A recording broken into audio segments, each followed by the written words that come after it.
Hello, everyone. Sam Ruth, and I am so sorry for the chaos and changing times 100 times today.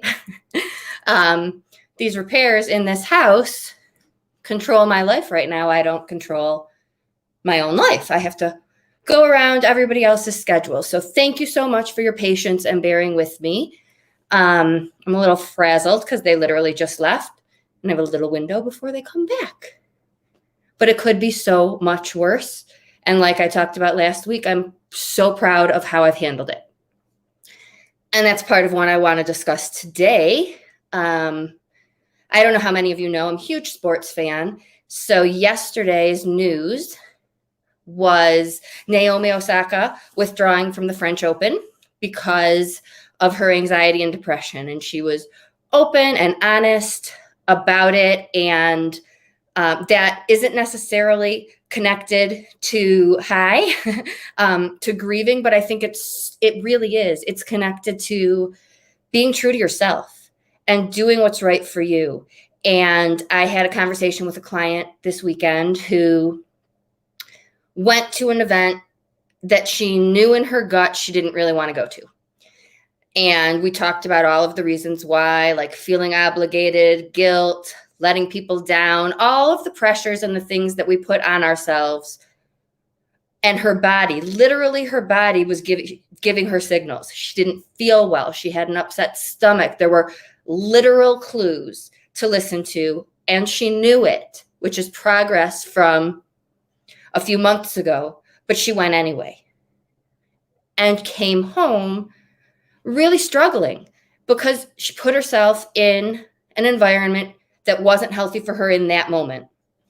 And that's what Naomi Osaka is doing. She's saying, this isn't healthy for me.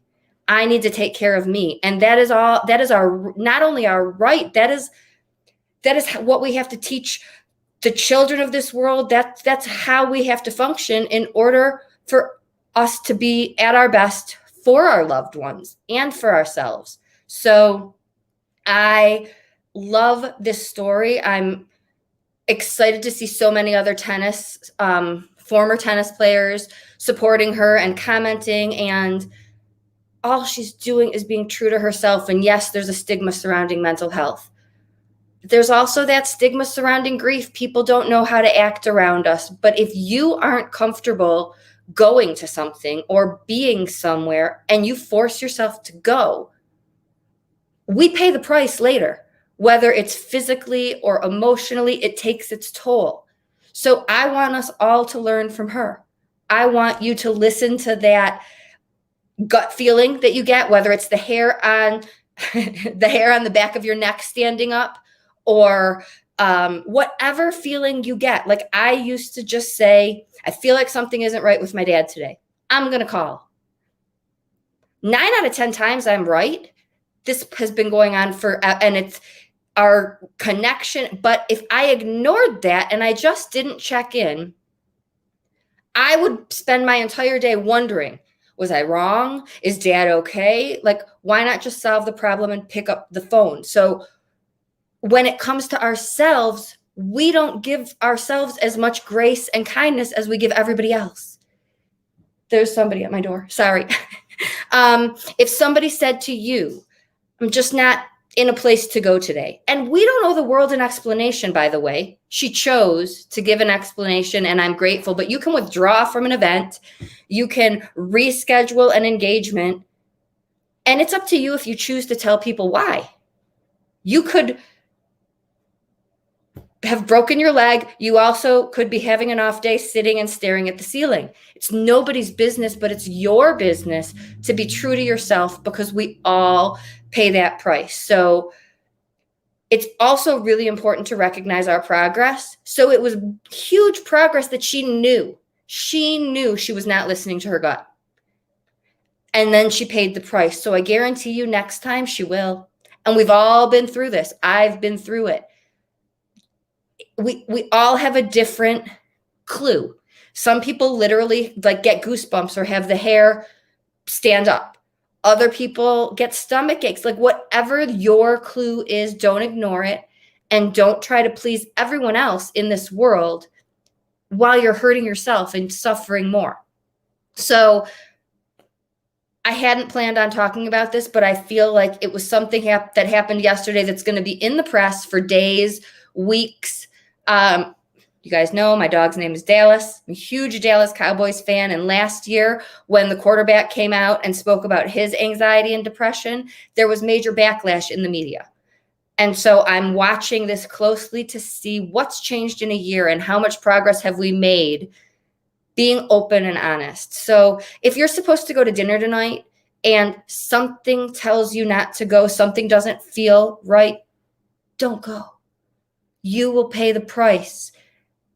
And I'm going to compare it to the toxic environment. For whatever reason, you don't feel like it's healthy for you to be in that environment in that moment. That doesn't mean you can't go tomorrow, next week, next month. I'm not saying don't spend time with the quality people in your life that you love. Don't ever do anything. I'm saying when you have a strong feeling telling you to do or not to do something, those of you who have watched a lot of these videos know, like for my first wedding anniversary without Jim, so it was August of 2018, I strongly was inclined. I had this like calling to go to Grand Lake where we got married and where we would go every year for our anniversary. And a lot of the world didn't want me to go alone. They were worried about me driving to the mountains alone and like being there by myself in such a significant place for me and Jim.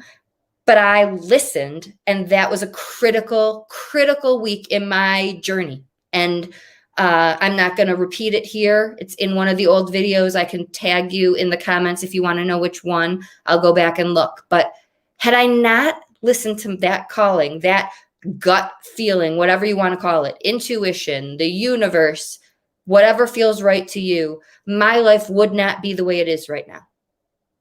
I mean, that week was pivotal.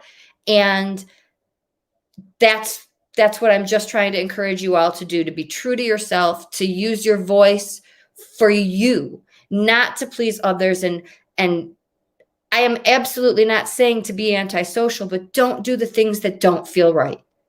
We live in this world where we put so much pressure on ourselves to make other people happy and to attend an event because we're expected to. Right now, what we're expected to do is heal and survive, and that comes first. We won't be able to go to any events ever if we don't put that at the top of the list. So that was kind of where my head went yesterday. And I'm always open to your guys' input, topics that you'd like me to talk about, whatever is on your mind. This one just kind of struck me, and I felt like it was relevant. And again, I do want to point out that recognizing I didn't listen to my gut is progress. It's really important for us to acknowledge our steps. I'm not comparing me to the rest of the world. I don't live by their standards. I'm comparing me to me. A year ago, a month ago, 3 hours ago, I want to be the best version of me I can. And I have come a long way, and I have longer to go, but I have to recognize how far I've come. So stop putting everybody else's burdens on your shoulders. Stop worrying about what everybody else expects, and really, truly focus on yourselves, focus on healing. And if there's something that doesn't feel right, don't do it. If you choose to give an explanation, it can be anything. It can be what we tell our kids, right? I remember my parents saying, if you don't want to go, you can say mom and dad won't let you. Well, you know me, I'm not shy. I never had to do that. I never had that problem. I just said, I don't want to, but it's a great outlet. My therapist doesn't think it's healthy for me. I need to take care of a family member. Half of the time, I think no explanation is necessary because it's ultimately your life and what's best for you. And the people who love us and support us the most just want us to be okay. So I hope that you guys got some value from that. Thank you so much. A lot of you have been inviting new people into this group. I appreciate it. I love that the community is growing and it's a safe place for everyone. Thank you so, so much for all of the support. And please let me know if there are topics I'm not addressing that you'd like to hear more of.